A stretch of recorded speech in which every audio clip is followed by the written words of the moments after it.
Hi అండి, అందరికీ good morning. ఈరోజు ఎండలో పాత్రలు ఇలా కడిగి పెట్టానన్నమాట. ఇలా పెట్టడం ద్వారా ఏంటంటే వాటికి ఏమన్నా ఉన్న కెమికల్స్ కానీ అలా మనము ఎండలో పెడితే అవనేది లేకుండా ఉంటాయండి.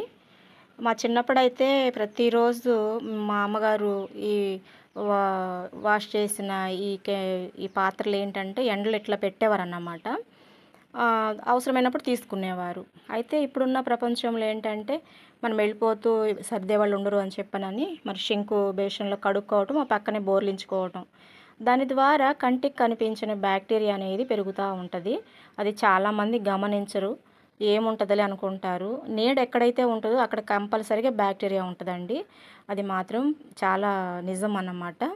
ఇలా మనము వారానికి ఒక్కసారైనా ఇలా పాత్రని కడిగి పెట్టినప్పుడు ఎండలో మరి ఆ ప్లేట్లకు అంటుకున్న ఏమన్నా మనం వాడే ఈ పాత్రలు కడగడానికి యూజ్ చేసే లిక్విడ్స్ కావచ్చు, సోప్స్ కావచ్చు, ఏమైనా ఉన్నా కూడా ఎండకనేది అవి మొత్తము కెమికల్స్ పోతాయి.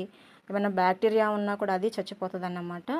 కాబట్టి ఇలా చేయటం అనేది వీలైతే వారంలో ఒక్కసారి ఇలా చేయండి.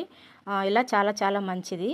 ఇంకోటి ఏంటంటే మనం కడిగి పెట్టుకున్న ప్లేట్లు ఫుడ్ పెట్టుకునేటప్పుడు మనం ఏంటంటే ఒకసారి కొంచెం వాటర్ పోసి కడగాలి. ఎందుకంటే ఒకవేళ మనం కడిగేటప్పుడు ఎక్కడన్నా ఆ సోప్ కానీ లిక్విడ్ కానీ అక్కడ అంటుకుపోయిందనుకోండి, అది చాలా ప్రాబ్లం అన్నమాట. ఇది మాత్రం గమనించుకోండి.